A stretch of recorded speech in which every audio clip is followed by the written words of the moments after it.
ก็กราบสวัสดีท่านผู้ชมทุกท่านด้วยนะครับวันนี้พบกับผมพัตเตอร์เกมมิ่งอีกแล้วเย้เย้ถ้ามีเสียงรบกวนก็ขออภัยด้วยนะครับวันนี้เราอยู่กับแอปฟังเสียงรถ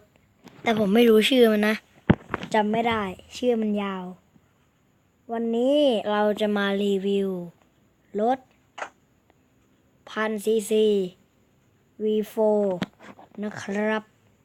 มาเรามาเริ่มดูกันเลยนี่ต้องฟังเสียงสตาร์ทนะครับอย่างแรงนี่ผมใส่เกียร์ว่างนะครับใส่เกียร์ว่างอยู่เดี๋ยวดูเกียร์ว่างมันจะบิดหมดหรือเปล่าครับอย่างแรงนะครับต้องอัดเกียร์1เท่านั้นครับ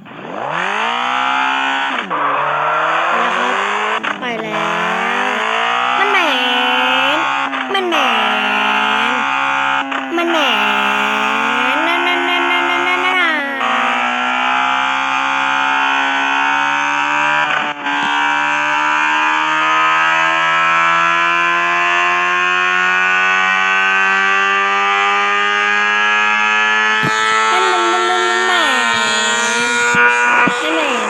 พอแล้วพ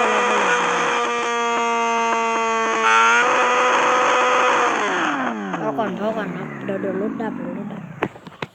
วันนี้เป็นเกมแรกที่รีวิวนะครับถ้าชอบก็อย่าลืมกดไลค์กดแชร์กด Subscribe เพื่อเป็นกำลังใจให้ผมทำคลิปต่อไปด้วยครับบ๊ายบายไปแล้วบ๊ายบา